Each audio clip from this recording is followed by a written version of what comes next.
எப்படியா மற்றவங்க வந்து ஒரு கோயில் பூஜை யாகம் இதெல்லாம் பண்ணுங்கன்னு சொல்றதுக்கு மத்தியில இந்த மாதிரியான பரிகாரங்களை கொண்டு வரணும்னு உங்களுக்கு தோணுச்சு?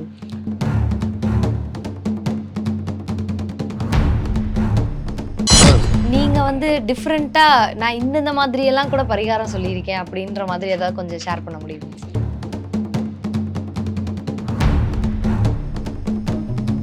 அருகாமனை அதை வாங்கி ஒரு கத்திரிக்காயை நறுக்கிட்டு ஒரு நபரம் கத்திரிக்காய் நறுக்குங்க. காலையில் ஒருக்க, மத்தியானம் ஒருக்க, சாயந்தரம் ஒருக்க, ஒரு 3 வேளை நறுக்கிட்டு இந்த அருகாமனையை யாருக்கா தானம் கொடுத்துருக்கேன். கல்யாணம் நடக்கும் போகும்.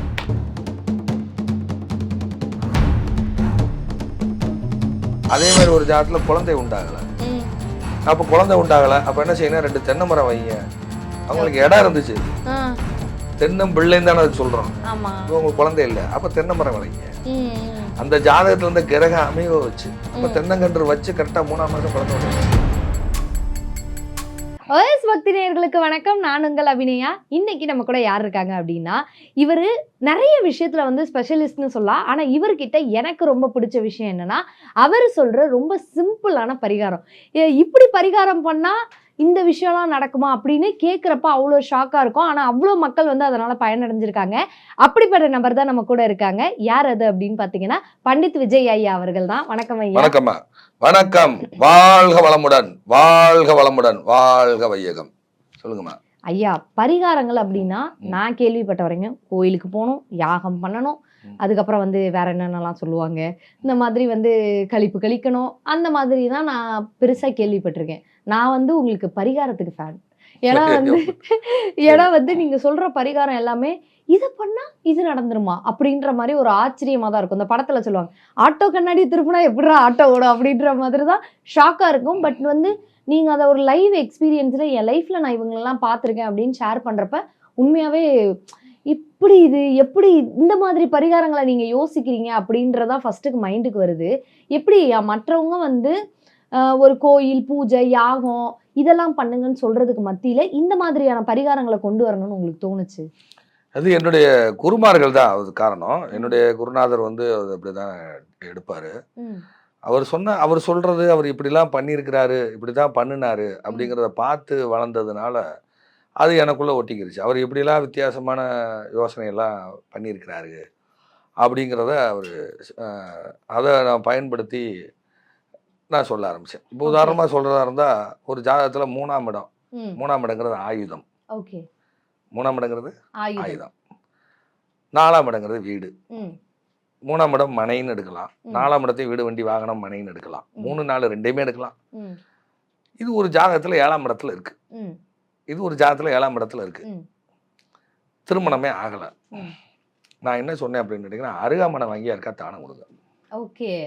அருகாமனை அதை வாங்கி ஒரு கத்திரிக்காயை நறுக்கிட்டு ஒரு நபரம் கத்திரிக்காய் நறுக்குங்க. காலையில் ஒருக்க, மத்தியானம் ஒருக்க, சாயந்தரம் ஒருக்க, ஒரு 3 வேளை நறுக்கிட்டு இந்த அருவாமனையை யாருக்கா தானம் கொடுத்துருங்க. கல்யாணம் நடக்கும் போங்க. அவ்வளோதான். 3 அருவா ஆயுதம், 4 மனை, அது 7ல் இருக்கு. அருவாமனை, செவ்வாய் பாக்கு, செவ்வாய் கத்திரிக்காய், அருவாமனையில கத்திரிக்காய் கட் பண்ணிட்டு தானம் கொடுங்க. இப்படிலாம் சொல்லியிருக்கேன். பரிகாரம் 1, 2 இல்லை. ஒரு ஜாதத்துல 5 கூட 7ல், 5ஆம் இடம் தாய்மாமா, 7 கல்யாணம். இந்த பொண்ணை எங்க வச்சு காட்டுங்க, தாய்மாமா வீட்டில் வச்சு காட்டுங்க. அல்லது தாய்மாமா இந்த பொண்ணுக்கு பக்கத்துல இருக்கணும், அந்நேரம் மாப்பிள்ளையோடு பார்க்க வரணும். இப்படி நிறைய 1, 2 கிடையாது, 1, 2 கிடையாது. ஒரு ஜாதத்துல 7ல் செவ்வாய் ராகு. ராகுங்கிறது இஸ்லாம், சரியா? செவ்வாங்கிறது திருமணத்துக்கான 7ஆம் பாவகத்துல அங்க இருக்கு. அப்ப ஏதாவது ஒரு பாயை கூட்டு போங்க, ஏதாவது பாயை கூட்டு போங்க, கல்யாணம் நடக்கும். ஒரு பொண்ணு பார்க்க போகும்போது கூட ஒரு பாயை கூட்டு போறாங்க, சரியா? அது திருமணம் நடக்குது. இப்படி வித்தியாசமா நிறைய யோசிச்சதுதான். அவர் எப்படி எடுக்கிறாரு, அவர் எப்படி சொல்றாரு, இதை டெஸ்ட் பண்ணி பார்த்து இது நடக்குது நடக்கல, இதை வச்சு இதை வச்சு நிறைய பேருக்கு சொன்னதுதான். அது அனுபவத்துல எடுத்ததுதான். அது என்ன பாவகம், அது என்ன ராசியினுடைய தன்மை, அதனுடைய குணங்கள் என்ன, அந்த கிரகத்தோட குணம் என்ன, இது எங்க ஆஃப் ஆகும், இத்தனையும் பார்த்து தான் சொல்ல முடியும். இப்போ உதாரணமா சொல்றதா இருந்தா, ஒரு பிரபல ஜோதிடர் அவர் இந்த திருப்பூர் இந்த பகுதியில் இருக்கிறாரு. கொஞ்சம் மீடியால கொஞ்சம் ஃபேமஸான ஒருத்தர். அவருடைய மச்சனை கல்யாணத்துக்கு அவர் என்கிட்ட கேட்குறாரு, தலைவரே என்ன பண்ணலாம் அப்படின்னு. ஏதோ போலீஸ்கார கூட கூட்டு போங்க, கூட யூனிஃபார்மோட ஒரு போலீஸ்கார் யாரா இருக்குண்ணா ம்.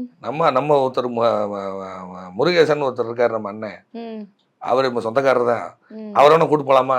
கரெக்ட் கூட்டு போங்க, அவரே கூட்டு போங்க. ம். அவர் யூனிஃபார்மோட போய் பொண்ணு பார்க்குறதெல்லாம் பேசி முடிச்சுட்டு பொண்ணு ஓகே ஆகி போச்சு. ஓகே. அந்த காரகத்துவத்தை கொண்டு அங்கே நிப்பாட்டிடணும். ம்.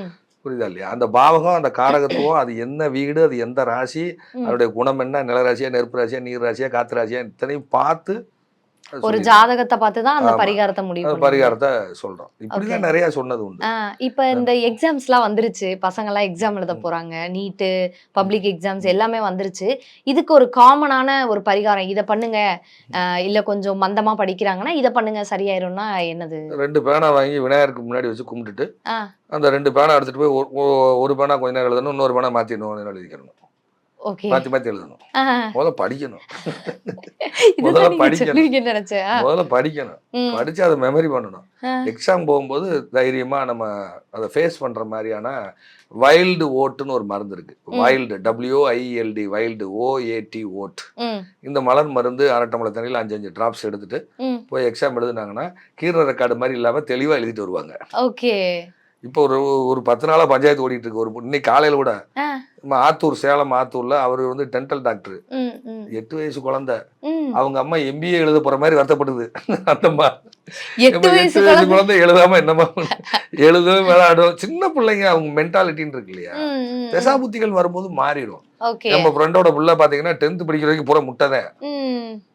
10th வரைக்கும் பூரா 25, 22, 33, ம். ம். ம். 14, 11 இப்படித்தான் மார்க் வாங்க. அவங்க அப்பா காலை பிடிச்சி 11, 14 இப்படி வாங்கியிருக்கேன்னு. ம்.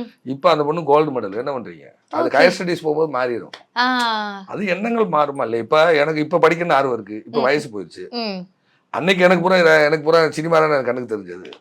புரியுது. அந்த நேரத்துல எனக்கு சினிமா இண்டஸ்ட்ரி அதுதான் எனக்கு வந்து இந்த கலைகள், போர்க்கலைகள், ம். மியூசிக் கத்துக்கணும், சினிமா போகணும், சினிமாவில் போய் ஸ்கிரிப்ட் ரைட்டர் ஆகணும், ம்.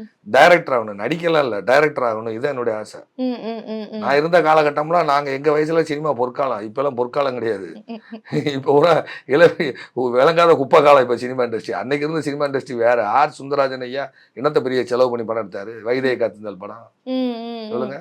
அது படம்ல என்ன செலவு பண்ணாரு அவரு? ம். இங்க இருக்க கோவூர்ல ஷூட்டிங் எடுத்திருக்காரு. ம். கோவூர்ல கவுண்டமணி ஐயா செந்தில் இவங்க சைக்கிள் கடை வச்சிருப்பாங்கல்ல, ஆமா. அதுல இந்த கோவூர்ல அந்த மீனாட்சிந்தரேஸ்வரர் கோயில் வாசல்ல ஷூட்டிங் எடுத்திருக்காரு. ம். ம். பாதி பூரா எங்க ஊர் பக்கம் தொண்டாமுத்தூர் அந்த சைடு நரசிபுரம் ம். அந்த ஏரியால படம் எடுத்திருக்காரு. அங்க என்ன பெரிய செலவு பண்ணாரு? ஒகேனக்கல் எடுத்திருக்காரு. என்ன செலவு பண்ணாரு? ம்.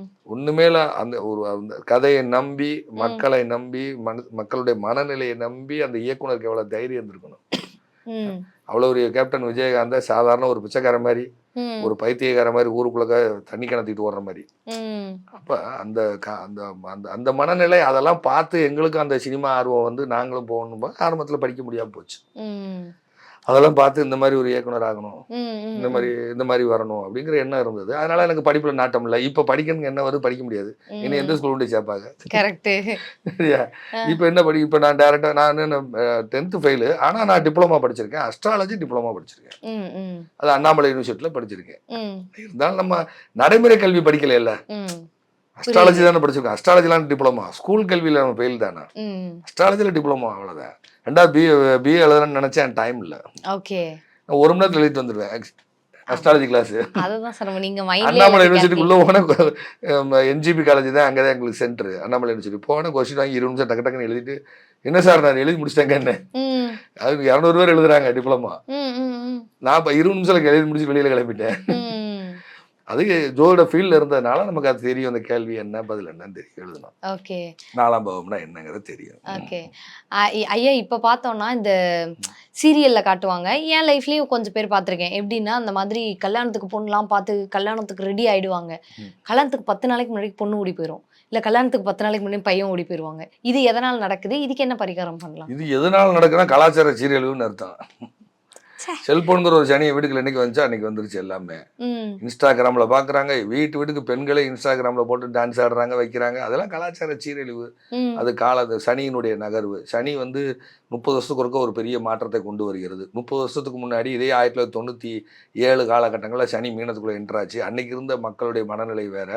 திருப்பி 30 வருஷம் சுத்தி அதே மீனத்துக்குள்ள வந்துருச்சு. இப்ப இருக்கக்கூடிய மக்களுடைய மனநிலை வேற. அன்னைக்கெல்லாம் பெண்கள் வீட்டு கேமராக்கு முன்னாடி வரமாட்டாங்க. இப்ப என்ன சொல்றாங்க? நான் 4 கல்யாணம் பண்ணுறேன், 400 கல்யாணம் பண்ணுறேன், ஏன் பொண்டாட்டியாக கூட இருக்கிறேன்னுலாம் சொல்கிறாங்க பெண்கள். இன்னைக்குள்ள கலாச்சார சீரழிவுன்னு அர்த்தம். பெற்றோர்கள் சரியில்லை, கலாச்சாரமும் சரியில்லைன்னு அர்த்தம். அவ்வளோதான். பெற்றோர்கள் சரியாக இருந்தால் இதெல்லாம் நடக்குமா? ஓகே. இதெல்லாம் நடக்குமா? இப்போ என்னுடைய பையன் கல்லூரி போகிறதுக்கு எனக்கு பைக் வேணும்னா, நான் சொன்னேன் உனக்கு காலேஜ் பஸ்க்கு ஃபீஸ் கட்டிட்டேன், நீ காலேஜுக்கு போறியா இல்லை 2 வீலர் ஒர்க் ஷாப்பில் வேலைக்கு போறியான்னு கேட்டேன். ஒரே வார்த்தை. ஒரே வார்த்தை. ஏன்னா உன்னை படிக்க வைக்கிறது எங்கேயோ வந்து அமெரிக்காலேருந்து ஒரு அன்பு தம்பி அவர் படிக்க வைக்கிறாரு, உனக்கு ஃபீஸ் கட்டி. நான் உனக்கு ஃபீஸ் கட்டி படிக்க வைக்கல, நான் பிச்சை எடுத்து படிக்க வைக்கிறேன் உன்னைய. உனக்கு 2 வீலர் முக்கியமா, கல்லூரி படிப்பு முக்கியமா, இல்லை ஒர்க் ஷாப்புக்கு வேலைக்கு போறியா? ஒரே கேள்வி. நான் காலேஜுக்கே போயிடுறேன், ஓடிருந்தேன். இதில் சமூக மாற்றத்தை நம்ம புரிஞ்சுக்கிறணும். எடுத்து வீட்டுக்காரங்க டைல்ஸ் போட்டாங்கன்னா நம்மளும் கடை வாங்கி வீட்டுக்குள்ளே டைல்ஸ் போடக்கூடாது. அது காரணம் பிரைவேட் வங்கிகள் வந்தது, லோன் தரேன்னு வந்துச்சு. அவன் என்னமா ஒரு பையன் 10th படிக்கிறான், அந்த 10th +1 படிக்கிற பையனுக்கு 3 லட்ச ரூபா கொடுத்து பைக் வாங்கி கொடுத்துருக்காங்க. அவங்க அப்பா அம்மா 2 பேரும் வேலைக்கு போறவங்க. 3 லட்சம் அந்த அம்மா வீட்டு வேலைக்கு போகுது. அவங்க அப்பா வந்து ஒரு ஆயில் மில்லுக்கு வேலைக்கு போறாரு. 3 லட்ச ரூபா கடை வாங்கி பையனுக்கு பைக் வாங்கி கொடுக்கணுமா? கரெக்ட். வீடும் வாடகை வீடு. 3 லட்சம் பைக்கோட வேலை. +1 படிக்கிறவனுக்கு செத்து போறேன், நான் தான் செத்து போன்னுவேன். ஒரே வார்த்தை, செத்துருன்றுவேன், தேவையில்லைன்னுவேன். அப்படி சொல்லி பாருங்க, என்ன பண்ணிடுவான்? அது தப்பு. அது நம்மளுடைய கலாச்சார சீரழிவு. அது காரணம் பிளானட்டு. அதுக்கு நாம் ஒத்து போகிறோம், அவ்வளவுதான். ஓகே. அதுதான் வந்து 2 கல்யாணம் முடிக்கிறது, 3 கல்யாணம் முடிக்கிறது, பொது வெளியில போய் தேவையில்லாம பேசுறது. அது பெண்களே அப்படி பேசலாமா? பெண்கள் வீட்டின் கண்கள்னா விளக்கேற்றக்கூடிய மகாலட்சுமின்னு சொல்றாங்க. இன்னைக்கு அப்படி நடந்துக்கிறதுக்கான கால சூழ்நிலை கோச்சார கிரகங்களே அவங்களோட அதுக்கு தகுந்த மாதிரி இவங்களும் செயல்படுறாங்க. புரியுதாம்மா? நம்ம அதாவது என்ன பேசணும்னு தெரியாமலாம் பேசுறாங்கல்ல, அதுக்காக அவங்க ஜாதகம் கட்டம். 2ஆம் இடம் கெட்டு போச்சுன்னா பழக்க வழக்கம்ட்டு இல்லை. 2ஆம் இடம் பழக்க வழக்கம், 2ஆம் இடம் ஒழுக்கம், 3ஆம் இடம் கற்பு நெறி. இது 2ம் கெட்டு போச்சுன்னா அப்புறம் எப்படி இருக்கும்? 2 கெட்டு போச்சுன்னா இந்த படத்துல வடிவேலையா படத்துல இது அம்மா அந்த அம்மாவுக்கு நீ எத்தனாவது, நான் 4ஆவதுன்னு சொல்லுவாங்களா, அந்த மாதிரி தான் இருக்கும். அப்புறம் கலாச்சாரம் சீரழியாம என்ன பண்ணும்? நம்மளை மக்கள் பார்க்குறாங்க, நம்ம உறவுகள் நம்மளை பார்க்குது, நம்ம இப்படி பேசலாமான்னு யோசிக்கணும். யோசிக்கலைங்கும் போது என்ன பண்றது? அப்ப பேரண்ட்ஸ் சரியா வளர்க்கலன்னு அர்த்தம். கட்டிய கணவர் சரியா அந்த மனைவியை ட்ரீட் பண்ணலன்னு அர்த்தம். அவ்வளவுதான். ஓகே. அவ்வளவு விஷயம். நீங்க வந்து டிஃப்ரெண்டா நான் இந்த மாதிரி எல்லாம் கூட பரிகாரம் சொல்லியிருக்கேன் அப்படின்ற மாதிரி ஏதாவது கொஞ்சம் ஷேர் பண்ண முடியுமா சார்? நிறைய சொல்லியிருக்குமா, 1 2 கிடையாது. 1 2 கிடையாது. ஒரு ஜாதகம் வந்து பார்த்தீங்கன்னா, அந்த ஜாதகத்தில் வந்து பார்த்தீங்கன்னா உங்களுக்கு வந்து அந்த கிரகத்தினுடைய அமைவுக்கு தக்கவாறு ஒரு எலுமிச்சை மரம் வைங்க அப்படின்னு சொல்லியிருந்தேன். அந்த எலுமிச்சை மரம் வச்சதுக்கு அப்புறம் தான் அங்கே அலைன்ஸ் வந்தது. ஓகே, கல்யாணம். ஆமாம், அந்த வீட்டில் எலுமிச்சை மரம் வைங்க. அதுக்கு அந்த காரகத்துவத்தை வச்சு நான் சொல்லியிருக்கேன். அதே மாதிரி ஒரு ஜாதகத்தில் குழந்தை உண்டாகலை. அப்போ குழந்தை உண்டாகலை, அப்போ என்ன செய்யணும்? 2 தென்னை மரம் வைங்க. அவங்களுக்கு இடம் இருந்துச்சு, தென்னம் பிள்ளைன்னு தானே அதுக்கு சொல்றோம். உங்களுக்கு குழந்தை இல்லை, அப்ப தென்னை மரம் வளைங்க. அந்த ஜாதகத்துல இருந்த கிரக அமைவை வச்சு அப்ப தென்னங்கன்று வச்சு கரெக்டா 3ஆம் மாசம் குழந்தை உண்டாயிருச்சு. ஓகே. ஒரு ஜாதகம், அந்த ஜாதகம் என்னன்னு கேட்டீங்கன்னா 6ஆம் இடம் 7ஆம் இடம் நடுவுல கேது. 6ஆம் இடம் 7ஆம் இடம் நடுவுல கேது இருக்கு. கேதுங்கிறது என்னன்னு கேட்டீங்கன்னா அது வந்து சனியோட நட்சத்திரத்துல இருக்கு. அது சனியோட நட்சத்திரத்துல இருக்கு. கணவன் மனைவிக்குள்ளக்க சண்டை சச்சரவு அவங்க லைஃப்ல ஓடிட்டு இருக்கு. இப்போ ஜாதகம் பார்க்குறாங்க. அவங்க சோழிங்கநல்லூர் பகுதியில் அவங்க ஐடி கம்பெனியில் ஒர்க் பண்ணுறாங்க. இப்போ அவங்க பெட்ரூமில் டெடி பேர் வச்சுருக்கீங்களான்னு கேட்குறேன். ஓகே. அந்த டெடி பேரை எடுங்க, குழந்தை உண்டாயிருப்பாங்க. எந்த பொருள் வீட்டுக்குள்ளே இருந்தால் நமக்கு நன்மை தீமையெல்லாம் லாஜிக் இருக்குது. அதைத்தான் காப்பி அடித்து நிறைய பேர் பேசிகிட்டு இருக்கிறாங்க. ஒரு வீடியோவில் நான் பேசி எவ்வளோ நாள் ஆச்சு. என்னுடைய ஸ்ரீ ஜோதிடபடம் சேனலில் 7 வருஷத்துக்கு முன்னாடி பேசின வீடியோவில் அது இருக்கு. 4ஆம் இடங்கிறது வீடு, 8ஆம் இடங்கிற கழிவுநீர் குப்பை. அப்போ 4ஆம் இடத்துக்கு 8ஆம் இடம் தொடர்பு இருந்தால் வீட்டில் தேவையற்ற பொருட்கள் இருக்கும். 8ஆம் இடங்கிற கஷ்டம் வந்துடும். தேவையற்ற பொருட்களை வெளியே நீக்கிட்டீங்கன்னா கஷ்டம் நீங்கும்னு சொல்லி நான் என்னைக்கே போட்டது. அதை ஒருத்தர் காப்பி அடிச்சு நான் ரெகுலராக பேசுறேன். ஒரு ஆள் பேசிட்டு இருக்காரு. ஓகே. நான் பேசி எவ்வளோ நாள் ஆச்சு. அதே அந்த சேனல்லையும் நான் பேசியிருக்கிறேன். இவர் சொன்னாரு, நான் சொல்லேன்னு சொன்னா கூட பரவாயில்ல. புரியுதா? இது எப்படின்னா என் குருநாதர்கிட்ட என்னுடைய சக நண்பருடைய சகோதரியுடைய ஜாதகத்தை பாக்குறதுக்கு போறோம். அப்ப என்ன சொன்னாரு, உங்க வீட்டுல நடவண்டி இருக்கான்னு கேட்டாரு. இந்த குழந்தைங்க ரவுண்டா இருக்கும், அந்த நடந்து பழகுறதுக்கு பிளாஸ்டிக்ல இருக்கும், கலர் கலரா டிசைனா இருக்கும். அந்த நடவண்டி உங்க வீட்டுல இருக்கான்னு கேக்குறாரு. ஆமா, செயல்படாம எங்க வீட்டுல இருக்கு, அதை எடுத்து வெளியில கிடத்துங்க, உங்க தங்கச்சி காலில் புண்ணு ஆறுங்கிறாரு. நான் சொல்லல, என் குருநாதர். ஓகே. அதுக்கப்புறம் அந்த பொண்ணுக்கு புண்ணு ஆறுச்சு. கட்ட வரல சுகரு, புண்ணு ஆறவே இல்லை அந்த பொண்ணுக்கு. ஏன் இப்போ என்னுடைய ரொம்ப வேண்டப்பட்டவர் கோயம்புத்தூர்ல காந்திபுரம் ஏரியாவில் லாட்ஜ் வச்சிருக்கிறாரு. அவரு என்னுடைய குருநாரோட நெருங்கிய தொடர்புல இருந்தவர். அவங்களுடைய துணைவியாருக்கு 4 வருஷமா காலில் சுகர், புண்ணு ஆறல, கெட்டு போட்டுட்டே இருக்காங்க. அதுக்கு ஒரு பரிகாரம் சொல்லி இந்த மெடிசன் எடுத்துக்க சொல்லுங்க, புண்ணு ஆறிடுச்சு. இப்ப சர்க்கரை சுத்தமா கியூர் ஆயிருச்சு. இந்த மாதிரிலாம் ஏமா நம்ம கண்ணுக்கு பார்க்குற விஷயங்களும் கேட்கக்கூடிய விஷயங்களும் நாம் படித்த விஷயங்களும் ஜோதிட அனுபவங்களுமே பரிகாரங்களாக மாறுகிறது. உதாரணமா ஒரு 10 நாளைக்கு முன்னாடி, இதுவரை எந்த மீடியாலையும் நான் சொல்லாதது சொல்றேன். 10 நாளைக்கு முன்னாடி கொல்லூர் போய்கிட்டு இருக்கேன். கொல்லூர் போகும்போது காலையில் முதல் ஜாதகம் கரெக்டாக அந்த இடம் அக்யூரஸியா சொல்றதா இருந்தா மைசூருக்கு ஒரு 10 கிலோமீட்டர் 15 கிலோமீட்டருக்கு முன்னாடி 10 கிலோமீட்டர் 15 கிலோமீட்டருக்கு முன்னாடி அங்கே ஒரு ரயில்வே கேட் இருக்கும். அதுக்கு முன்னாடி ஒரு டிஃபன் கடை. அந்த இடத்துல டிரைவரும் கூட வந்தவரும் இறங்கி போயிட்டாங்க. நான் உட்காந்து காருக்குள்ள உட்காந்து ஜாதகம் பார்க்குறேன். காலையில் 9 மணி ஜாதகம் பார்க்குறேன். அவங்க சொன்ன விஷயத்தை உங்களுடன் பகிர்ந்து கொள்கிறேன். சிறுநீரகத்தில் யாருக்கு கிரியேட்டினின் கம்ப்ளைண்ட் இருந்தாலும் சரி, எனக்கு கிடைக்கப்பட்டது உங்களுக்கு கொடுக்குறேன். சிறுநீரகம் டயாலிசிஸ் பண்ணணும், அல்லது சிறுநீரகம் வந்து டேமேஜ் ஆயிருச்சு, அந்த டயாலிசிஸ் பண்ணணும், கிரியேட்டினின் கூடி போச்சு, இந்த கண்டிஷன்ல இருப்பவங்களுக்கு அற்புதமான மருந்து, அற்ப மருந்து. அவங்க சொன்னதை உங்கள்கிட்ட பகிர்ந்துக்கிறேன். இது நான் கண்டுபிடிக்கல, அவங்க சொன்னது என்னுடைய கிளைண்ட். சிறு நெருஞ்சில் செடி, சின்ன நெருஞ்சில்ல பெருசு இருக்கு, சிறுசு இருக்கு. அது போக பூளை பூன்னு ஒரு பூ இருக்கு. பூளை பூ இது தென் மாவட்டத்துல கண்ணு போல செடின்னு சொல்லுவாங்க. தைப்பொங்கல்ல பொங்கலுக்கு அந்த வேப்பலையோட அந்த வெள்ளை கலர்ல இருக்கும், பூ பூத்திருக்கும் இந்த செடி. இந்த 2 செடியும் பசுமையாக இருக்க வேண்டும், காஞ்சதா இருக்கக்கூடாது. அரைச்சு குடிச்சிடணும். ஒரு கையளவு, இது ஒரு கையளவு, 2ஐயும் மிக்ஸ் பண்ணி, இது நெரிஞ்சில் முள்ளோட பரவாயில்ல, மிக்சியில் அடிச்சு ஃபில்டர் பண்ணி குடிச்சிடணும். தொடர்ந்து குடிக்க சொல்லுங்க, கிரியேட்டினின் லெவல் சரியாயிரும். அதுக்கப்புறம் மூக்கிரட்டை அப்படின்னு ஒரு மூலிகை இருக்கு. மூக்கிரட்டை எனக்கு கரெக்டாக ஞாபகம் இல்லை, அந்த மூலிகை எனக்கு தெரியல, அவங்க சொன்னது. அதை சூப் வச்சு குடிச்சிட்டே இருக்கணும் நாள் முழுக்க. சிறுநீரகம் செயல்படுக ஆரம்பிக்கும். கிட்னி ஃபெயிலியர் ஆனவங்களுக்கு இது பரிகாரம் பரிகாரம் பரிகாரம் பரிகாரம். ஆமா, இது கோயிலா சொன்னா ரெட்டிமாங்குடின்னு திருச்சிக்கு பக்கத்துல ரெட்டிமாங்குடின்னு ஒரு ஊர் இருக்கு. அங்க வந்து சிறுநீரகத்துக்கான கோயில் ஒண்ணு இருக்கு. இது நான் ஏற்கனவே எப்பயோ சொன்னது, 7 வருஷத்துக்கு முன்னாடி நான் சொன்னது. என்னுடைய ஸ்ரீ ஜோதிடபடம் சேனல்ல நான் வீடியோவே போட்டிருப்பேன். சிறுநீரகத்துக்குன்னு சொல்லி ரெட்டிமாங்குடிங்கிற ஒரு பக்கத்துல ஊட்டத்தூருங்கிற ஊர்ல அங்க இருக்கக்கூடிய சிவன் கோயில்ல ஒரு நீர் ஊற்று ஒன்று வருகிறது. அந்த தண்ணீரை எடுத்து நடராஜருக்கு அந்த அது என்ன வேறுனா, அந்த வேறு நல்ல வேறு குளிர்ச்சிக்கான வெற்றி வேர் நடராஜருக்கு சாத்தி அந்த வெற்றி வேரை எடுத்து தண்ணியில ஊற வச்சு குடிக்கணும் அப்படின்னு சொல்லி ஏற்கனவே நான் ஒரு வீடியோ போட்டிருப்பேன். அது கோயிலா சொன்னா. மூலிகையை சொன்னா ரொம்ப நாளா கிடைக்காம இருந்த இந்த மூலிகை, இதை எடுத்துக்கொள்ளுங்கள், கண்டிப்பாக நோய் தீரும். இது நான் சொன்னதுல என்னுடைய கிளைண்ட் எனக்கு சொன்னது. அவங்க வீட்டுக்காரர் பேருந்துல ஓட்டுநராக இருந்து அவருக்கு சிறுநீரகம் ஃபெயிலியர் ஆகி டயாலிசிஸ் பண்ணிக்கிட்டு இருக்கக்கூடிய கண்டிஷன்ல இந்த மருந்து எடுத்து அவங்க கூட வேலை பார்க்கக்கூடிய ஆசிரியர் ஒரு சித்தா டாக்டரா அவர் சொல்லி இவங்க செஞ்சிருக்கிறாங்க. இது உண்மையான தகவல், பயன்படுத்தி பாருங்கள். எளிய மூலிகை, அற்ப மூலிகை, அற்புதமான மூலிகை. சரியா? இது எடுத்துக்கொள்ளும் போது சிறுநீரகம் யாருக்கெல்லாம் ஃபெயிலாக இருக்கிறதோ அவங்க எடுத்துக்கொள்ளலாம். அது போக சிறுநீரகத்தில் உப்பு படித்திருந்தாலும் பயன்படுத்தலாம். இப்படி கிடைச்சதுதாமா பரிகாரம்.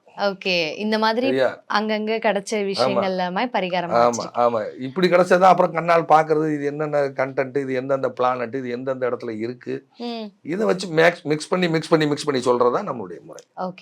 சோ பரிகாரங்கள்ல இப்படியும் பரிகாரங்கள் இருக்கு அப்படின்றத எனக்கு தெரிய வச்சது, பாக்குற நிறைய நேயர்களுக்கு தெரிய வச்சது நீங்க தான்.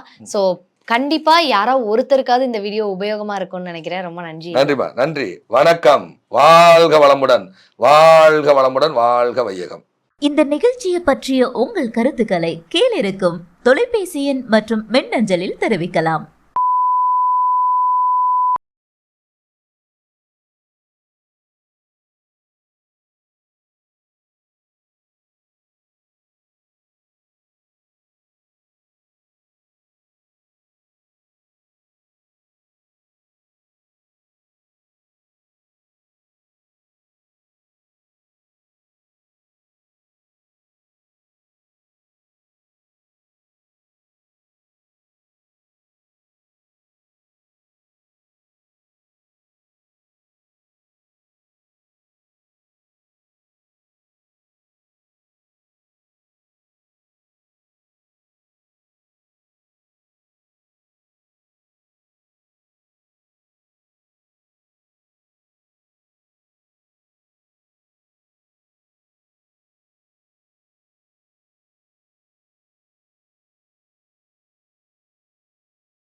ஒரு ஜாதகம் பாருங்க, அந்த ஜாதகத்துல 8 கூடையவர் செவ்வாய் 7ல இருக்காரு.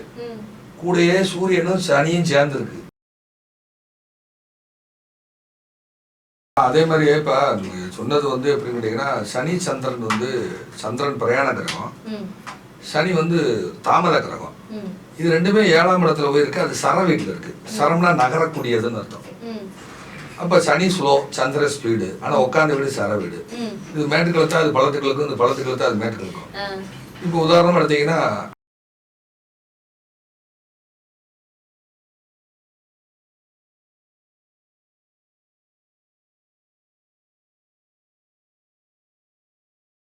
அதே மாதிரி இப்ப சொன்னது வந்து எப்படி கேட்டீங்கன்னா, சனி சந்திரன் வந்து சந்திரன் பிரயாண கிரகம், சனி வந்து தாமத கிரகம்.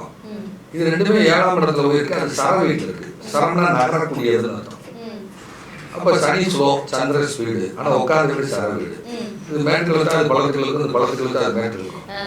இப்போ உதாரணம் எடுத்தீங்கன்னா, இப்போ ஒரு மாட்டு வண்டியில ஒரு ஸ்பீடா போற மாடையும் ஒரு நோய்வாய்ப்பட்டது அல்லது பிசிக்கலா பாதிச்ச மாடையும் போட்டீங்கன்னா வண்டி எப்படி போகும்? அது இழுக்கு படுத்துக்கணும். பாரதாங்க முடியாம படுத்துக்கிறா இல்லையா? அப்ப இந்த ஜாதகம் இப்படி இருக்கு. ஒரு பொண்ணு இருக்கிறதுக்கு அவங்க சொல்றேன்னு தள்ளிக்கிட்டே போறாங்க. உறவுக்கார பொண்ணு, அந்த பொண்ணு விரும்பிட்டாரு. ஆனா அந்த பொண்ணுக்கு வந்து சம்மதம், எங்க அப்பா அம்மா சம்மதம் இல்லாம கல்யாணம் பண்ணி மாட்டேங்குது அந்த பொண்ணு. இப்ப நம்ம கிட்ட அந்த ஜாதகம் வருது. அப்ப நான் என்ன சொன்னேன் பாருங்க, சனிக்கிழமை திங்கக்கிழமை டவுன் பஸ் ஏறி பிரயாணம் செஞ்சுட்டு அதுக்கப்புறம் போங்க. பொண்ணு வீடு பக்கத்துல இருக்கு. சும்மா போய் டவுன் பஸ் ஏறி 10-20 கிலோமீட்டர் போய் சுற்றி அடிச்சுது. அதுக்கப்புறம் போய் பொண்ணு கேளுங்க அப்படின்னு சொல்லி, அதுக்கப்புறம் அதே மாதிரி போய் பொண்ணு கேட்டு, அதுக்கப்புறம் சரி தாய்மாமா தானே சொல்றேன், தாய்மாமா விளையாட்டுல வந்தாரு சரி சொல்லி போச்சு. அப்ப இந்த காரகத்துவங்களை இப்படிதான் பயன்படுத்தணும். ஒரு ஜாதகம் பார்த்தீங்கன்னா அவங்க கம்யூனிட்டி வேற, அதனால ஈகோ பார்த்து கொண்டு வர மாட்டேங்கிறாங்க. அப்ப அந்த 2 ஜாதக அமைப்புக்கு நான் என்ன சொன்னேன்னா, சேனல் எக்ஸ்பிரஸ் அல்லது ஏதோ ஒரு எக்ஸ்பிரஸ் அந்த ட்ரெயின் வந்து இப்போ சென்னையில இருந்து கோயம்புத்தூர் வரும். வந்தோடனே இன்ஜினை பிரிச்சு ஃப்ரண்ட் சைடு மாட்டி அப்படி சென்னைக்கு இழுத்து போவாங்க. அந்த இன்ஜினை சேஞ்ச் பண்றத பாருங்க, உங்களுக்கு லைஃப்ல மாற்றவரும் போங்க. அது ராஜகீயம் இருந்ததுனால அந்த ஜாதகத்துக்கு அப்படி சொல்லியிருக்கேன். ஒரு ஜாதகம் பாருங்க, அந்த ஜாதகத்துல 8 கூடையவர் செவ்வாய் 7ல இருக்காரு. கூடையே சூரியனும் சனியும் சேர்ந்து இருக்கு. சூரியன் சங்கர, சனி தாசு. அந்த ராசிக்காரத்துவம் வந்து நாடகத்துக்கான ராசிக்காரத்துவம். நாடக மேடை சொல்றாங்களா இல்லையா, அதுக்கான ராசிக்காரத்துவம். அப்ப நாடக தந்தை யாரு? சங்கரதாஸ் சுவாமிகள். இந்த சங்கரதாஸ் சுவாமிகள் சிலை எங்க இருக்கு நெட்ல வச்சுக்கோங்க, எனக்கு தெரியாது. அந்த சங்கரதாஸ் சுவாமிகள் சிலைக்கிட்ட போய் நின்று சும்மா கொஞ்ச நேரம் அப்படியே நின்றுட்டு வாங்க. ஒரு மாலை நேரம் வாங்கி போட்டுட்டு அதுக்கப்புறம் 8 போய் 8 முருகனை தரிசனம் பண்ணுவாங்க. திருமணம் நடக்கும். புரியுதா இல்லையா? அப்ப இது எந்த இடம், எந்த ராசி, நாடகம் போடுற வீடு எது, ஃபேன்சி ட்ரெஸ் காம்படிஷன் ராசி எது, ஃபேன்சி ட்ரெஸ் காம்படிஷனுக்கான ராசி இருக்கு, நாடகத்துக்கான ராசி இருக்கு. அதுல எந்த ராசியில இருக்குங்கிறத வச்சு சங்கரநாத சுவாமிகள் நாடக தந்தைன்னு ஒரு பேர் உண்டு. நாடக மேடையில இறந்து போனவங்க சொல்லுவாங்க. சூரிய சங்கர, சனி தாசு. அப்ப சங்கரநாத சுவாமிகள் கூட செவ்வாய் சம்பந்தப்படுது. அட்டமாதி விருத்தியம் எடுத்த செவ்வாய் 8 கூடையவர். அப்ப 8 குடி முருகன். இங்க சங்கரநாத சுவாமிகள் சிலையை போய் சும்மா ஒரு மாலை போட்டுட்டு சும்மா ஒரு பிரார்த்தனை செஞ்சுட்டு வாங்க, நேராக போய் இதுக்கு போயிட்டு வாங்க. நம்ம 8 குடி முருகனை பார்த்துவாங்க, திருமணம் நடந்து போவாங்க. சங்கரநாத சுவாமிகளை பத்தி எனக்கு தெரியவே, நெட்ல படிச்சுக்கோங்க அப்படின்னு சொல்லி சுதந்திர போராட்ட தியாகி சங்கரநாத சுவாமிகள். நாடக மேடையிலே மயில் ரூபத்துல மேடையில உட்கார்ந்து சொல்லுவாங்க. அதை போய் பாருங்க. அதுக்கப்புறம் அது என்ன ராசி, அது என்ன நட்சத்திரம், அதெல்லாம் இருக்கு, லாஜிக் இருக்கு. அப்ப இதெல்லாம் சொல்லி இருக்கிற பரிகார வித்தியாசம் நம்ம பரிகாரம் ஒரு ரூட்டு கிடையாது. என்னைய ஃபாலோ பண்ணா அவங்களுக்கு வந்து தேவையில்லாம ஃபாலோ பண்றாங்கன்னு அர்த்தம், அவங்கள யோசிக்கலன்னு அர்த்தம். அப்ப இந்த மாதிரி எல்லாம் சொல்லியிருக்கேன். 1-2 எல்லாமே மாறுபட்டதானே இருக்கும். மேக்சிமம் மாறுபட்டதாக இருக்கும். ஒருத்தர் ஒரு ஜாதகத்தில் வந்து பாத்தீங்கன்னா புழல் ஏரியில இருந்து தண்ணி கொண்டு எடுத்து வச்சவங்க, புழல் ஏரி அங்க தண்ணி கொண்டு வீட்டுல வச்சவங்க அப்படி சொல்லியிருக்கேன். ஒரு ஜாதகம் சங்கராபுரம் யாரும் தண்ணி எடுத்து வச்சவங்க. இப்போ நானே பார்த்தீங்கன்னா தலைக்காவில் தண்ணி எடுத்து வந்து வச்சுருக்கேன். இந்த மொட்டை அடிச்சு கடைசியாக மொட்டை அடிச்சு தலைக்காவில் கொள்ளூர் போயிட்டு ரிட்டர்ன் வரும்போது தலைக்காவில் ஒரு நாள் தங்கி இருந்து எனக்கு மொட்டை அடிச்சு வந்துருக்கேன். இப்படி நிறைய இருக்கு. வரையா ஒரு ரூட் கிடையாது. அவங்களுக்கு எங்க இவங்களுக்கு வந்து சுனை தண்ணியில குணமாகுமா, ஓடுற தண்ணியில அவங்களுக்கு பரிகாரம் இருக்கா, சுனை உற்பத்தி ஆகக்கூடிய பரிகாரம் இருக்கா, புல்லுகளுக்கு இடையில போகக்கூடிய தண்ணி அதுல பரிகாரம் இருக்கா, லாஜிக் நிறைய இருக்கு. ஒரு ரூட்ல எதுவுமே சொல்றேன் இல்லையா, அந்த நேரத்துக்கு வரும் சொல்றேன் அவ்வளவுதான். இந்த நிகழ்ச்சியை பற்றிய உங்கள் கருத்துக்களை கீழிருக்கும் தொலைபேசி எண் மற்றும் மின்னஞ்சலில் தெரிவிக்கலாம்.